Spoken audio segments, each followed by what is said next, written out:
Tone and tenor سے ایسے لگتا تھا کہ خود بھی بڑے مایوس ہیں کہ عمران خان نے یہ فیصلہ کیا بغیر ملاقات کے بغیر میٹنگ کے ہی ہمیں اپنی ریٹن ڈیمانڈ جو ہے وہ حکومت کے سامنے رکھ دینی چاہیے. اس کے آگے یہ مذاکرات نہیں چل سکیں گے, یہ مذاکرات بالکل بے سود ہو جائیں گے. تحریک انصاف کے اندر جو ایک توڑ پھوڑ کا یہ ایک انٹرنل سپلٹس اور شزمز ہیں, اس کا بھی مزید مظاہرہ گزشتہ 24 گھنٹے میں دیکھنے میں آیا ہے. بھائی لوگوں کا اس وقت ہائی کورٹس کے اوپر سپریم کورٹس پہ جس قسم کا کنٹرول ہے, جوڈیشل کمیشن جو ہے وہ کیا کر لے گا, کون سا جوڈیشل کمیشن ہوگا. جمال خان مندوخیل اور مسرت ہلالی صاحبہ کے جو کامنٹس ہیں وہ خاصے ٹیلنگ ہیں, وہ خاصے مزے کے ہیں, پریشان کون ہیں.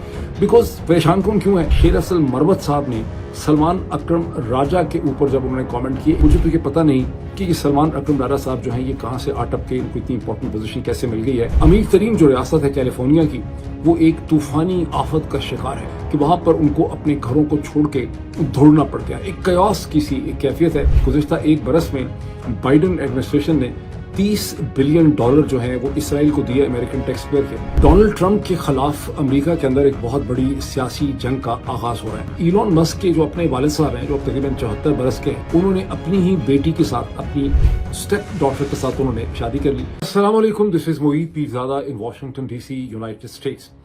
آج 10 جنوری 2025 ہے, جمعے کا دن ہے. آج اس وقت میرے سامنے پاکستان کے حوالے سے اور دنیا کے حوالے سے کچھ انٹرسٹنگ قسم کی ڈیولپمنٹس ہیں جن پہ میں اپنا انالیسس آپ کے سامنے رکھوں گا. سب سے پہلے تو یہ ہے کہ پاکستان میں عمران خان کی جماعت پاکستان تحریک انصاف حکومت جو PMLN حکومت ہے اور جنرل صاحبان کے درمیان میں جو پولیٹیکل ڈائنامکس ہیں اس میں ایک خاصی تناؤ, ایک ڈس اپوائنٹمنٹ, ایک ٹینشن کسی کیفیت جو ہے وہ دیکھی جا رہی ہے. اور پاکستان تحریک انصاف کی جو ڈس اپوائنٹمنٹ ہے ان کی ٹیم کی PMLN سے خاص کر کے, وہ بڑی کھل کے نمایاں ہو رہی ہے. اس کی تفصیلات میں آپ سے شیئر کروں گا. ایٹ دا سیم ٹائم امریکہ میں اور امریکہ کے جو یورپین اور ویسٹرن الائز ہیں ان کے درمیان میں بھی ایک بڑھتی ہوئی تناؤ کسی کیفیت ہے جو بڑی کھل کے اب اس وقت سامنے آ رہی ہے, جس کی بہت بڑی ذمہ داری جو ہے وہ ایلون مسک کے اوپر ہے, جو امریکہ کے پریزیڈنٹ الیکٹ ڈونلڈ ٹرمپ جو ہیں ان کے اس وقت ٹیم کے ایک نمایاں کھلاڑی ہیں اور مسلسل انہیں ڈسکرائب کیا جاتا ہے کہ وہ اس وقت دنیا کے سب سے امیر ترین شخص ہیں. ایلون مسک کے حوالے سے, ان کے والد صاحب کے حوالے سے بھی بڑی انٹرسٹنگ قسم کی ڈیولپمنٹس جو ہیں وہ ہمارے سامنے آ رہی ہیں. ڈیولپمنٹس تو پرانی ہیں, 2022 میں ایک کتاب کے ذریعے جو ایلون مسک کے حوالے سے ایک کتاب جو ہے وہ اس وقت سامنے آ رہی تھی. ایلون مسک کی بایوگرافی, اس کی زندگی کی کہانی تھی. اس وقت ان کے والد صاحب کے حوالے سے, جن کا نام ارل مسک ہے, ان کے حوالے سے یہ انکشافات سامنے آئے تھے. لیکن اب چونکہ یہ جو گرومنگ سیکس اسکینڈل ہے اس میں یہ سوال بھی اٹھ رہا ہے کہ سیکس کے لیے گرومنگ آخر کہتے کس کو ہیں, اور خود ایلون مسک کے اپنے والد صاحب جو ہیں وہ کس قسم کی حرکتیں کرتے رہے ہیں. بہرحال یہ میں ابھی تفصیلات آپ سے شیئر کرتا ہوں. ان تمام چیزوں کی طرف چلنے سے پہلے میں آپ کو یاد کرواؤں گا, اگر ابھی تک آپ نے اس YouTube چینل کو جوائن نہیں کیا, اسے جوائن کریں, سبسکرائب کریں, بیل آئیکن کے اوپر کلک کریں تاکہ آپ کو اس کے نوٹیفیکیشنز مل سکیں.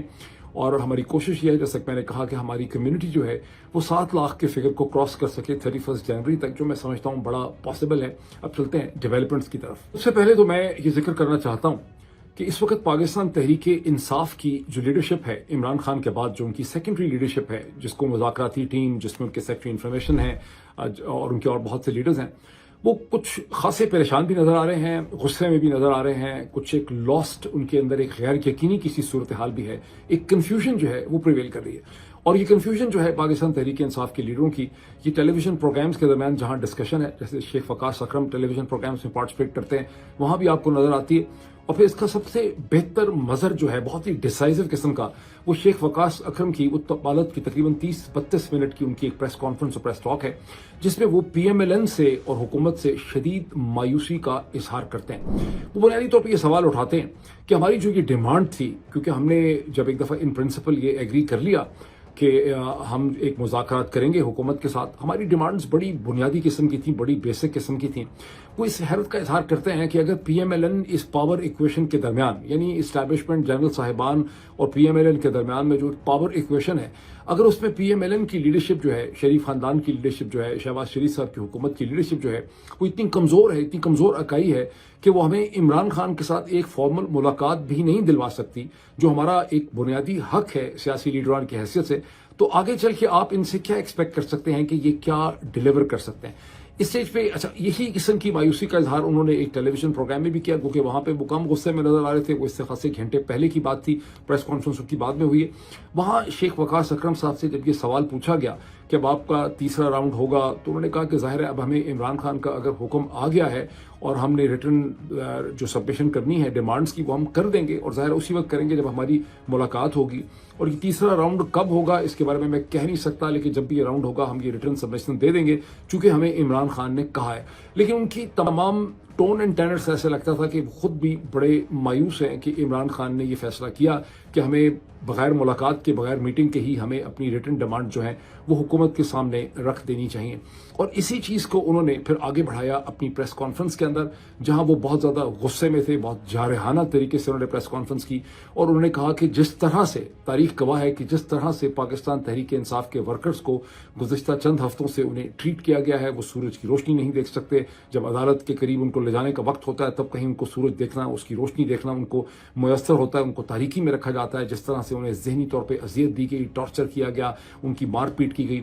और खुद इमरान खान के हवाले से उन्होंने बहुत ही तफसीलात से कहा कि जिस तरह से इमरान खान को ये पाकिस्तान के सबसे बड़े और मकबूल सियासी लीडर को रखा गया है, इसका ज़रा मवाजना करें जिस तरह से नवाज शरीफ और बाकी लीडर्स को माजी में रखा गया, और इसका कोई कंपैरिजन नहीं है। उन्होंने कहा कि इमरान खान का जो सेल है वो इतना छोटा है कि अगर किताबें भी इकट्ठी हो जाएं तो उसमें मजीद जगह नहीं रहती है। ये एक ऐसा सेल है जिसमें उनको टॉयलेट, उनका जो है उसकी फैसिलिटी भी सेपरेट नहीं है, वो भी उसी सेल के अंदर है। इसको ज़रा कंपेयर करें जिस किस्म की शाहाना तरीके से नवाज शरीफ और बाकी लीडर्स जो है इससे पहले रहते रहे हैं। फिर उन्होंने एक बात की बड़ी छुपती हुई, उन्होंने कहा, और वो बात पहले भी वो कह चुके थे आज से 1-2 दिन पहले, लेकिन उन्होंने कहा कि अगर तीसरा राउंड जब भी होता है और उसके अंदर भी जुडिशल कमीशन हमें नहीं मिलते 9 मई 2023 के हवाले से और 26 नवंबर 2024 के हवाले से, तो फिर उन्होंने कहा कि इसके आगे ये मुज़ाकरात नहीं चल सकेंगे, ये मुज़ाकरात बिल्कुल बेसूद हो जाएंगे। ये इस वक्त उनकी पोजीशन है। ये और बात है कि इससे पहले जब मुझे उनकी पोजीशन याद आती है तो उनकी पोजीशन ये थी कि अगर हमें फॉर्मल मीटिंग नहीं मिलती तो फिर थर्ड राउंड ऑफ टॉक जो है वो नहीं होगा। तो ये एक फीलिंग जो है इस वक्त पाकिस्तान तहरीक इंसाफ की, वो मैंने आपके सामने रखी है। कुछ और भी मैं भी थोड़ी सी फीलिंग डिस्कस करता हूँ आपके साथ कि एक तहरीक इंसाफ के अंदर जो एक तोड़ फोड़ का ये एक इंटरनल स्प्लिट्स और शिज़म्स हैं, उसका भी मजीद मुजाहरा गुज़श्ता 24 घंटे में देखने में आया है। लेकिन इससे पहले थोड़ा सा मैं सुप्रीम कोर्ट के ऊपर कमेंट कर लूँ, क्योंकि जहां हम जुडिशल कमीशन की बात करते हैं, क्योंकि जुडिशल कमीशन तो कोई बहुत मुश्किल काम नहीं है भाई। लोगों का इस वक्त हाई कोर्ट्स के ऊपर, सुप्रीम कोर्ट्स पे जिस किस्म का कंट्रोल है पाकिस्तान के जनरल साहिबान का, कोई जुडिशल कमीशन जो है वो क्या कर लेगा? कौन सा जुडिशल कमीशन होगा जो 9 मई 2023 के हालात व वाक़यात के 26 नवंबर के ऊपर पाकिस्तान के जनरल साहिबान की मर्जी के खिलाफ कोई फैसला करेगा? मेरी अंडरस्टैंडिंग है कि ऐसा जुडिशल कमीशन कई हफ्ते और कई महीनों तक लटकता रहेगा।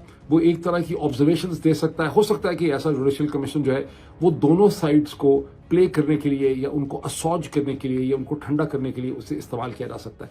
सो मेरे हिसाब से जो भी जुडिशल कमीशन अगर बनेंगे, और ये बनाने बहुत मुश्किल काम नहीं है, ये तो सिर्फ एक बूंद बूंद जैसे कहते हैं ना कि तरसा तरसा के ये स्टेप्स कर रहे हैं। अदरवाइज ये जुडिशल कमीशन जो है ये पॉलिटिकल फैसला साजी करेंगे, ये पॉलिटिकल टूल्स होंगे पाकिस्तान की जनरल साहिबान के हाथ में।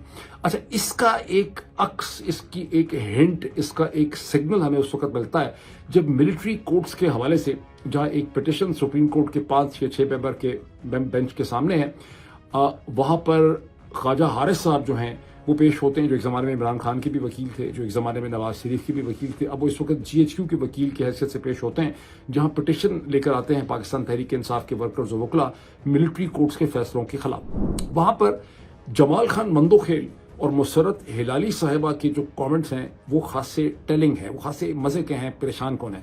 बिकॉज परेशान कौन क्यों है? इसलिए नहीं कि उन्होंने कोई गलत बात की, उन्होंने बड़ी असल किस्म की, सच्ची किस्म की बातें करने की कोशिश की है। जमाल खान मंदोखेल ने भी ये सवाल उठाया कि मैं समझ नहीं सकता, 30 साल से मेरा ज़्यादा एक्सपीरियंस है, मैं समझ नहीं सकता कि मिलिट्री कोर्ट्स को कोर्ट्स कैसे करार दिया जा सकता है। जो प्रिजाइडिंग ऑफिसर या सीनियर ऑफिसर जिसके पास अपील जाती है, जिसको फैक्ट्स पता ही नहीं होते, जिसने वो केस सुना ही नहीं होता, वो कैसे इसका फैसला कर सकता है? वहाँ कैसे इंसाफ हो सकता है? और इसी से मिलते जुलते किस्म के कॉमेंट जो है वो जस्टिस मुसरत हिलाली साहिबा ने, ऑनरेबल जस्टिस मुसरत हिलाली साहिबा ने भी किए। अब आप अच्छी तरह से वाकिफ हैं, गुज़िश्ता 1-2 साल की अगर आप प्रोसीडिंग देखें सुप्रीम कोर्ट की 12 महीने की, तो जमाल खान मंदोखेल ने और मुसरत हिलाली साहिबा ने हमेशा वही कहा, वही किया, वही फैसला लिखा, वही उनकी रवश थी, टोन एंड टैनर था जो कि पाकिस्तान के जनरल साहिबान चाहते थे। इस स्टेज पे उनका मिलिट्री कोर्ट्स को तनकीद करना जो है वो मैं समझता हूं कि एक किस्म के ऑप्टिक्स हैं, एक किस्म का सिग्नल है। इसका मतलब यह है कि शायद जुडिशियल कमीशन भी बन जाएं और फिर जुडिशियल कमीशन जो है वो एक पॉलिटिकल टूल के तौर पे ऑपरेट करे। ये मेरा एक ज़ाती ख्याल है, मैं चाहता हूं इसको आप लिख के अपने पास रख लें। लेट्स सी कि मेरी ये प्रोडिक्शन जो है वो सही साबित होती है, ये सही साबित नहीं होती, आने वाला वक्त जो है वो साबित करेगा। अब आए पाकिस्तान तहरीक इंसाफ के इंटरनल डायनामिक्स की तरफ। पाकिस्तान तहरीक इंसाफ वो बदनसीब जमात है पाकिस्तान में, पाकिस्तान पीपल्स पार्टी जो थी 79-81 के बाद, उसके बाद कोई ऐसी सियासी जमात गुज़िश्ता 50 बरस में पाकिस्तान में नहीं हुई जिसके ऊपर इतना जुल्म किया गया, जिसे तोड़ने में और उसे मुंतशर करने के लिए, उस पर इंतशार पैदा करने के लिए, उसमें आपस में फूट डालने के लिए इस पाकिस्तान के जनरल साहिबान ने इतनी मेहनत की हो, इतना खर्चा किया हो, इतना वजन लगाया हो, इतना जोर लगाया हो, जितना कि पाकिस्तान तहरीक इंसाफ को तोड़ने के लिए किया गया। और उसके उनको ज़ाहिर रिजल्ट्स भी मिले हैं। बार बार उन्होंने पाकिस्तान तहरीक इंसाफ के इंटरनल डायनामिक्स जो हैं उसमें उन्होंने इंटरफेयर किया। अब इसकी एक लेटेस्ट एग्जाम्पल जो है, ये जनरल साहिबान कर रहे हैं या ये हो रहा है, ये मैं कह नहीं सकता हकीकी तौर पे। गुज़िश्ता 24 घंटे में शेर अफजल मरवत साहब ने सलमान अकरम राजा के ऊपर जब उन्होंने कमेंट किए एक टेलीविजन प्रोग्राम में, जिसमें उन्होंने बड़ी फ्रस्ट्रेशन का इजहार किया कि मुझे तो ये पता नहीं कि ये सलमान अकरम राजा साहब जो हैं ये कहाँ से आटप के इनको इतनी इंपॉर्टेंट पोजीशन कैसे मिल गई है, और क्या किसी ने इनका नोटिफिकेशन देखा है as general secretary of Pakistan Tehreek Insaf. ये उनकी एक ऐसी पोजीशन थी जिसके ऊपर बहुत सी तरफ से पाकिस्तान तहरीक इंसाफ की तरफ से खासी क्रिटिसिज्म आई है। कुछ और लोग भी उसको क्रिटिसिज्म कर रहे हैं जो बज़ाहिर पाकिस्तान तहरीक इंसाफ के लीडर्स या वर्कर्स नहीं हैं। और इसकी एक एक्सप्लेनेशन तो पाकिस्तान तहरीक इंसाफ के मेरा ख्याल शमीम साहब ने ये दी है कि मैं इस वक्त हूँ एक्टिंग सेक्रेटरी जनरल, और जब हालात ठीक हो जाएंगे, ये अगली स्टेज होगी या इलेक्शन का फैसला होगा, उस वक्त सलमान अकरम राजा साहब का जो बाकायदा नोटिफिकेशन है as secretary general of Pakistan Tehreek Insaf वो इशू हो जाएगा। जिससे पता चलता है कि वाकई मरवत की ये बात इस हद तक सही है, मरवत साहब की जो फ्रस्ट्रेटेड बात है कि जो भी ऐलान किया गया है, ये जो बनाया गया है सलमान अकरम राजा साहब को सेक्रेटरी जनरल, वो ज़बानी वर्बल बनाया गया है, उसका कोई नोटिफिकेशन अभी इस स्टेज पे इशू नहीं हुआ। लेकिन ये अंडरस्टैंडेबल बात है कि इमरान खान ने ही ये फैसला लिया। ताहम इसके कुछ, ये तो एक बड़ा खुल्लम खुला किस्म का हमला किया सलमान अकरम राजा पे बैरिस्टर शेर अफजल मरवत ने। दूसरी तरफ से बहुत से लोग दबे अल्फाज में ये कहते हैं, जो मैंने सुना है, कि सलमान अकरम राजा बहुत इंटेलिजेंट हैं, ब्रिलियंट हैं, ज़हीन हैं, पढ़े लिखे हैं। अच्छा, शेख वकास अकरम साहब ने उनको डिफेंड करते हुए कहा कि सलमान अकरम राजा जो हैं उन्होंने पाकिस्तान तहरीक इंसाफ के लिए बहुत काम किया है, और जितनी जांफशानी से और मेहनत से उन्होंने इमरान खान के केसेस प्रेजेंट किए हैं और अदालतों में मुसलसल लड़े हैं, उसका कोई कंपैरिजन नहीं हो सकता। ये उनकी बड़ी डेडिकेटेड सर्विसेज हैं और इसीलिए उनको सेक्रेटरी जनरल पाकिस्तान तहरीक इंसाफ का बनाया गया। इसके जवाब में पाकिस्तान तहरीक इंसाफ ही के बहुत से लोग दबे अल्फाज में ये कहते हैं, मेरे कानों में ये बात पहुंची है कि Salman Akram Raja is brilliant, he is very intelligent.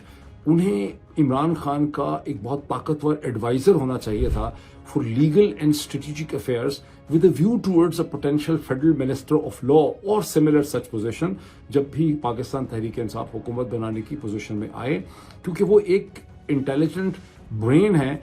लेकिन उनको जिस तरह से एक ऑपरेशनल पोजीशन दे दी गई है सेक्रेटरी जनरल की, जिससे लोग एक्सपेक्ट करते हैं कि वो वर्कर्स को मोबिलाइज करे, बाहर निकले, सड़कों पे लोगों को उकसाए, जेलों में जाए, ये सलमान अकरम राजा साहब की पर्सनैलिटी से मुताबिकत की चीज़ नहीं रखती है। तो ये दोनों किस्म के पॉइंट ऑफ व्यू जो हैं इस वक्त पाए जाते हैं। ओवरऑल गुज़िश्ता 24 घंटे से पाकिस्तान तहरीक इंसाफ के डायनामिक्स जो हैं वो खासे कन्फ्यूजन का शिकार हैं। उम्मीद हम ये करते हैं कि अगले 24, 36 और 48 घंटों में इसमें हमें कोई थोड़ा सा ठहराव नजर आएगा और तीसरे राउंड की तरफ ये लोग बढ़ेंगे मीटिंग के, फिर हमें ज़्यादा क्लैरिटी इसकी मिल सकेगी। तो इससे पहले कि मैं अमेरिका और यूरोप के दरमियान जो बढ़ते हुए एक तनाव की कैफियत है उसकी तरफ चलूँ और अपना एक क्विक एनालिसिस आपके सामने रखूँ, ये जिक्र करना बहुत ज़रूरी है कि गुज़िश्ता 24 या 30 घंटों में, 24-28 ही बल्कि कहिए, बिकॉज पिछले वीलॉग में मैं इसका जिक्र नहीं कर सका था, अमेरिका की वन ऑफ द मोस्ट, सबसे बड़ी जो अमीर तरीन रियासत है, कैलिफोर्निया की सबसे बड़ी तो खैर नहीं है इन टर्म्स ऑफ एरिया, सबसे बड़ी तो टेक्सास है, लेकिन अमीर तरीन जो रियासत है कैलिफोर्निया की, वो एक तूफानी आफत का शिकार है। अनबिलीवेबल वाइल्ड फायर्स जो हैं, एक आग का समंदर है जिसमें कैलिफोर्निया और लॉस एंजलिस जो है वो घिरे हुए हैं।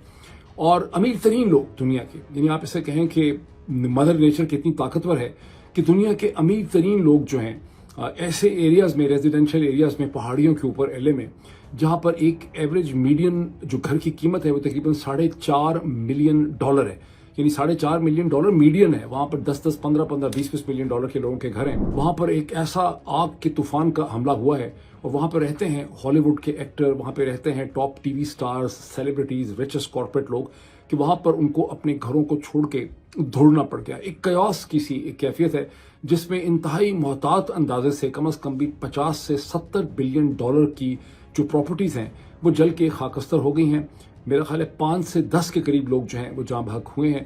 1000 سے زیادہ بلڈنگز اور ریزیڈینشیل یونٹ جو ہیں وہ جل کے تباہ ہو چکے ہیں.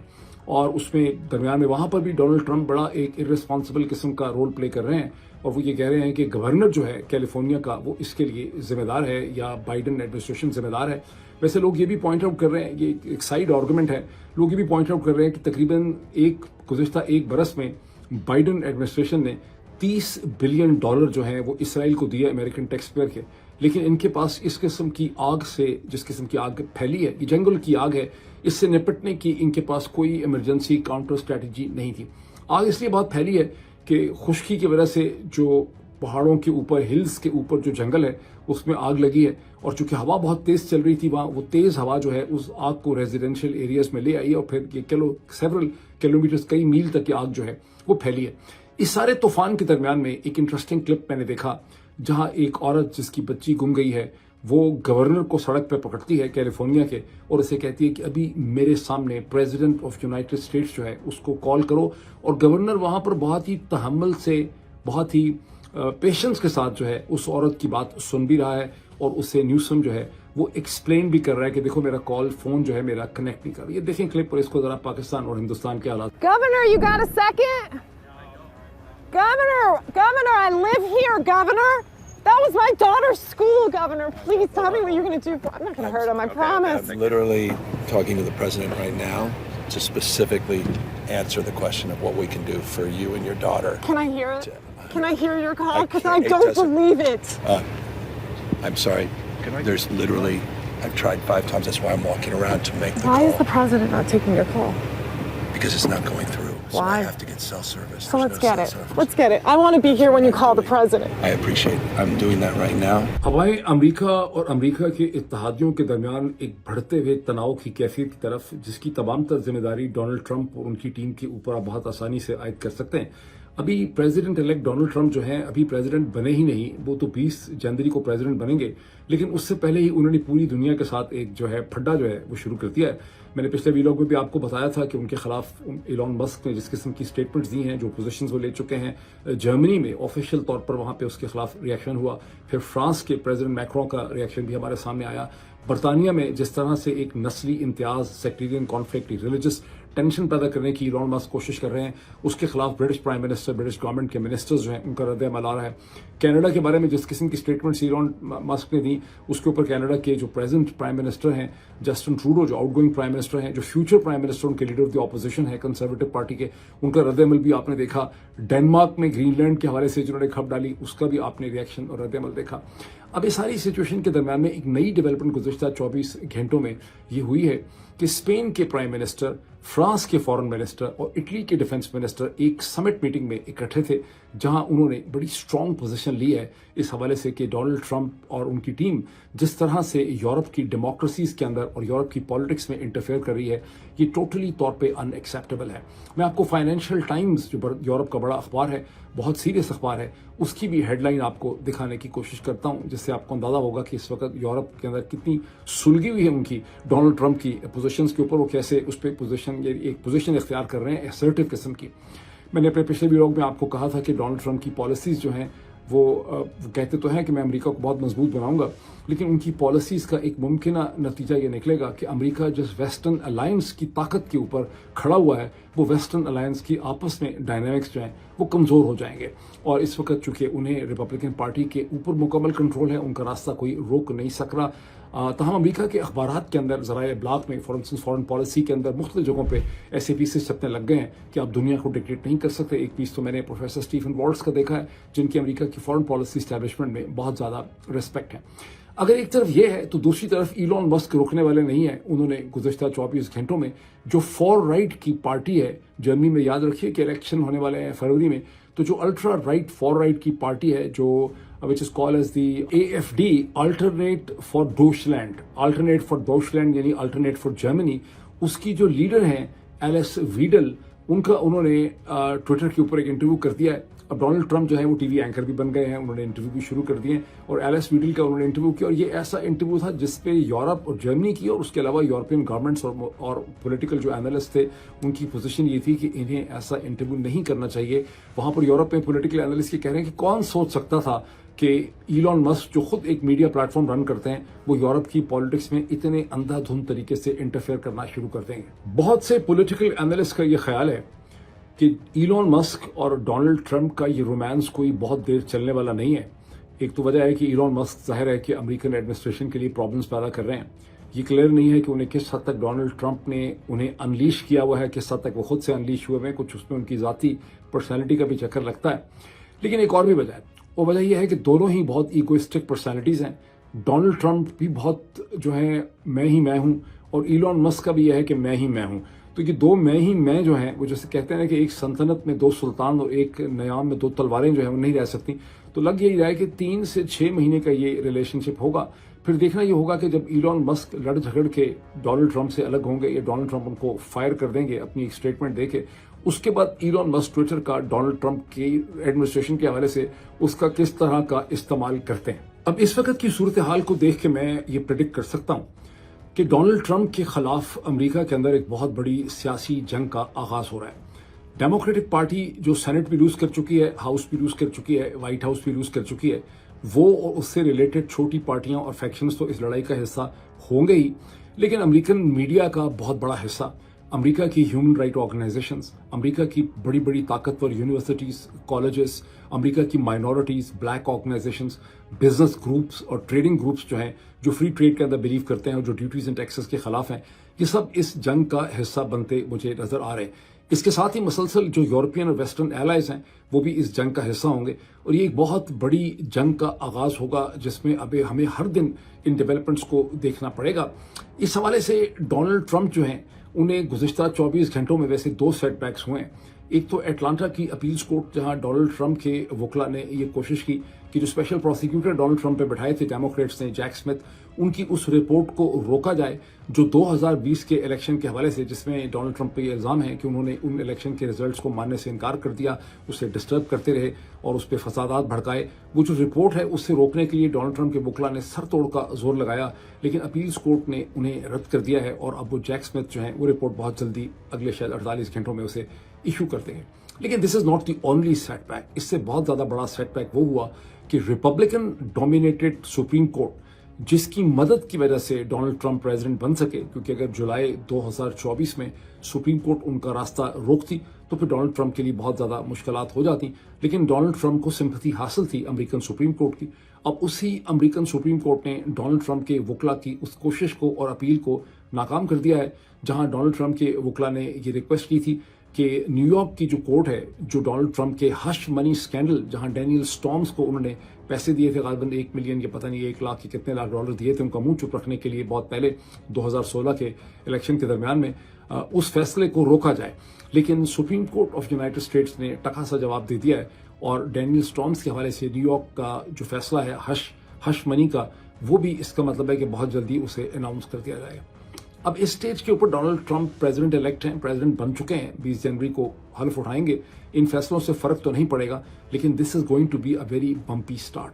Now coming back to the struggle है, यहाँ एक बड़ा इंपॉर्टेंट पॉइंट आपके सामने रखना चाहता हूँ, चंद तस्वीरें वगैरह भी आपको दिखाना चाहता हूँ कि ये जो स्ट्रगल शुरू हो रही है डोनाल्ड ट्रंप के खिलाफ, इसमें एक ऐसी शख्सियत जो है मुझे लग रहा है कि ये बहुत बड़ी लीडर की हैसियत से मुझे उभरते नजर आ रही है. एक शख्सियत जिसमें अक्सर लोग, आप खास करके जो दुनिया भर में हैं, पाकिस्तानी हैं, हिंदुस्तानी हैं, दुनिया भर में फैले आप लोग हैं, शायद इससे वाकिफ ना हो. अमेरिका के अंदर तो बहुत से लोगों के रडार पे ये शख्सियत होगी, लेकिन अमेरिका के बाहर ये रडार नहीं होगी.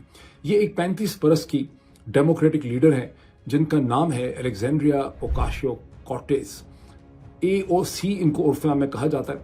रायन ग्रिम जो है, अलेक्जेंड्रिया ओकासियो-कॉर्टेज जो है, उसके ऊपर रायन ग्रिम ने बाकायदा एक किताब लिखी है स्क्वाड के नाम से. स्क्वाड इन्होंने ही क्रिएट किया था. She was one of the founder creators of the squad, जो एक ultra left ultra liberal group है with in the democratic party. AOC जो है, जिनको उर्फ में कहा जाता है, وہ कैरिस्मेटिक हैं, यंग हैं, शी इज़ ओनली 35, वो बहुत कनेक्ट करती हैं यूनिवर्सिटी कॉलेज के क्राउड के साथ और लेफ्ट लीनिंग और जितना भी माइनॉरिटी का क्राउड है उसके साथ भी कनेक्ट करती हैं, हिस्पैनिक ओरिजिन की हैं, बहुत ज़बरदस्त मुकर्रर हैं और बहुत तेज़ी से 6 बरस से वो अब हाउस ऑफ रिप्रेजेंटेटिव का हिस्सा हैं और अभी गुज़िश्ता 24-48 घंटों में वो एक इम्पॉर्टेंट कमेटी जो है उसके अंदर इलेक्ट हुई हैं। इससे पहले वो मसलसल एक इंतहा पसंद किस्म की लेफ़्ट की पॉलिटिक्स करती रहीं, लेकिन अब उन्होंने नेटवर्किंग एंड टीम वर्किंग जो है वो भी उन्होंने सीख ली। आने वाले 4 वर्षों में ओकेशा कॉर्टेस जो हैं, ये अलेक्जेंड्रिया ओकेशा कॉर्टेस जो हैं, ये आपको एक बहुत उभरते हुए मजबूत डेमोक्रेटिक लीडर की हैसियत से नज़र आएंगी, जो हो सकता है 2 साल के बाद कहीं सेनेट के अंदर हों, कहीं गवर्नरशिप का इलेक्शन लड़ रही हों, लेकिन ये डेफिनेटली तौर पे जो ट्रंप के ख़िलाफ़ जो ताकत ऑर्गेनाइज होगी पॉलिटिकली, उसमें इस खातून का बड़ा इंपॉर्टेंट रोल मुझे नज़र आ रहा है। और बरतानिया का जो सेक्शुअल स्कैंडल है, ग्रूमिंग गैंग्स, उसके हवाले से 2 डेवलपमेंट्स मैं आपके सामने रखता हूँ। पहले इस चीज़ को समझें कि ग्रूमिंग गैंग्स का मतलब क्या है। ग्रूमिंग गैंग्स का मतलब ये है कि छोटी उम्र की लड़कियों को जिनके साथ सेक्स नहीं हो सकती, जो 16 बरस से कम उम्र की थी, उन्हें मुख्तलिफ लोगों ने, आदमियों ने, जिसमें पाकिस्तानियों का नाम लिया जाता है, उन्होंने सेक्स के लिए उन्हें ग्रूम किया, ये उन्हें जहनी तौर पर तैयार किया और उनका कॉन्सेंट हासिल किया। हालांकि कानूनी तौर पर यह कॉन्सेंट और रजामंदी नहीं मिल सकती थी, इसीलिए इसे grooming gang, grooming sex scandal कहते हैं। अब इस हवाले से एक बड़ी चुभती भी डेवलपमेंट जो है इस वक्त मसलसल सोशल मीडिया पे डिस्कशन हो रही है उसकी, वो जो कहते हैं ना अंग्रेजी में कि if you live in glass house don't throw stones on others. ये वैसे तो 2022 से हम सबको पता थी, लेकिन हम इसको भूल गए हर बात। 2022 में एक किताब पब्लिश हुई जो एक बायोग्राफी थी इलॉन मस्क की, जो मेरे ख्याल उस वक्त लिखी वॉल्टर इसाकसन्स ने, या वॉल्टर इसाक ने, जिसमें यह था कि इलॉन मस्क के जो अपने वालिद साहब हैं, जो अब तकरीबन 74 बरस के हैं, जिनका नाम है अर्ल मस्क, उन्होंने अपनी ही बेटी के साथ, अपनी स्टेप डॉटर के साथ उन्होंने शादी कर ली और उस शादी के नतीजे में 2 बच्चे भी पैदा हुए। ये कितना अजीबो गरीब किस्म का मामला है, इसका अंदाजा इससे लगा सकते हैं कि हम जब स्कूल कॉलेज में थे, और आप लोगों ने भी सुना होगा, तो उर्दू में एक इस किस्म का पैराग्राफ चला करता था कि एक आदमी ये कहता है कि मैं अपना ही नाना बन गया, अपना ही दादा बन गया, अपना ही पोता बन गया, मैंने पता नहीं किसी लड़की से शादी कर ली, उस औरत से शादी की, उसके पहले बच्चे थे, फिर उसकी बेटी से मैंने शादी कर ली। तो एक रिलेशनशिप का अजीबो गरीब कॉम्प्लेक्स किस्म का होता था, जिसके लोग पढ़ते थे और हंस के कह के मारा करते थे कि भला ऐसे भी हो सकता है। लेकिन वो तो खैर वैसे ही अफसाना था, ये वाकई एक हकीकत है कि हाइडी खातून जो हैं, उनसे जब अर्ल मस्क ने शादी की तो हाइडी की पहले एक बेटी थी 4.25 बरस की, जिसका नाम जैना था। जैना ने अर्ल मस्क के घर में परवरिश की, उनकी बेटी स्टेप डॉटर की हैसियत से, और वो जब तक कॉलेज नहीं गई 18 बरस की उम्र तक वो उनके घर में उनकी बेटी की हैसियत से रहती थी। बाद में गालिबन हाइडी से भी सेपरेशन हो गई अर्ल मस्क की, और अर्ल मस्क की खासे अजीबो गरीब किस्म के कैरेक्टर हैं, और ये भी अपार्थाइड के कैरेक्टर हैं, ये साउथ अफ्रीका का वो जो अफ्रीकान कल्चर था कि उसका प्रोडक्ट है। उसके बाद उनसे जैना की मुलाकात हुई, जब जैना का कोई रिलेशनशिप ब्रेक कर गया, जब वो 30 बरस कुछ की थी, तो जैना डिस्टर्ब थी, ये उनकी स्टेप डॉटर थी। उस इमोशनल डिस्टर्ब स्टेज में अर्ल मस्क जो है उनको जैना के साथ मोहब्बत हो गई, जो साइकोलॉजी और साइकेट्री के एतबार से एक खासा डिस्टर्बिंग किस्म का कमेंट है। वो तमाम लोग जो अमेरिकन साइकोलॉजी साइकेट्री से या वेस्टर्न वर्ल्ड में वाकिफ़ हैं, वो मेरे इस कमेंट को समझ सकते हैं कि एक डिस्टर्ब्ड औरत के साथ उसका बाप, जो उसका स्टेप फादर है और वो उसकी बेटी रह चुकी है और उसके घर में उसने परवरिश की है, वो उससे सेक्सुअली रिलेशनशिप डेवलप करता है और फिर उसके बाद उससे शादी कर लेता है और उससे 2 बच्चे पैदा करता है।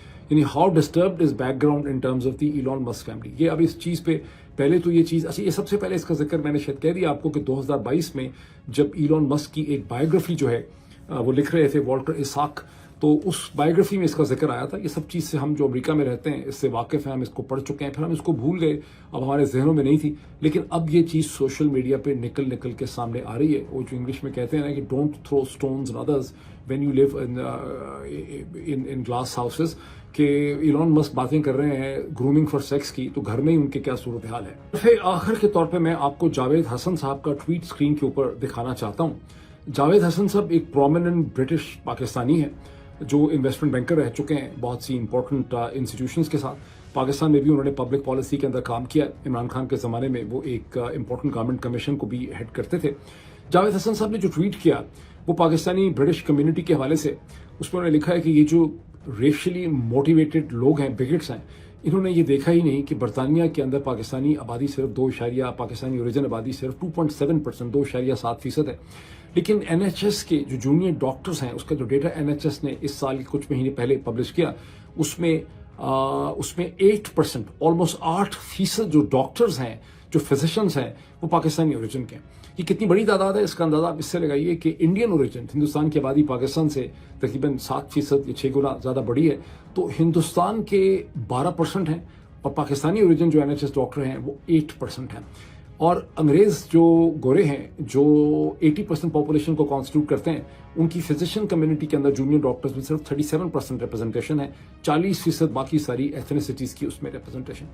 جاوید حسن اسٹریٹ کے اندر جو پائی چارٹ کی شکل میں آپ کو دکھا رہا ہوں، یہ بھی بتاتے ہیں کہ کیسے جو ہائیلی پیڈ کنسلٹنٹس ہیں اس میں بھی پاکستانی جو ہیں وہ 4% کے قریب ہیں، اور جو کرائم اسٹیٹسٹکس ہیں گورنمنٹ کے وہ یہ شو کرتے ہیں کہ جو sex crime, child related sex crime ہے، یعنی اس میں سے ہر 100 میں سے صرف 2% جو کیسز ہیں وہ پاکستانیوں کے خلاف جو ہیں وہ درج ہوئے، پاکستانی اوریجن برٹشرز کے خلاف ہوئے ہیں، یعنی 98% جو ہیں وہ باقی ایتھنیسٹیز جس میں پریڈومیننٹلی وائٹ ہیں یا بلیکس ہیں یا اور لوگ ہیں ان کے خلاف درج ہوئے ہیں۔ اس کو ذرا اسٹیٹسٹکس کو ایبزارب کریں اور پھر دیکھیں کہ کس قسم کا پروپیگنڈا ہو رہا ہے۔ آئی ایگری کہ جو بھی پاکستانیوں نے وہاں پہ کیا ہے بہت بڑا گند کیا ہے، اس کے کلچرل جو ریمیفیکیشنز اور امپلیکیشنز پر میں نے بات بھی کی تھی، اور میں مزید بھی اس کے اوپر بہت بہتر آپ کے سامنے انفارمیشن لے کر آؤں گا اور ہم اس کا حل بھی نکالنے کی کوشش کریں گے، لیکن ان فیکٹس کو بھی ایبزارب کرنا ضروری ہے۔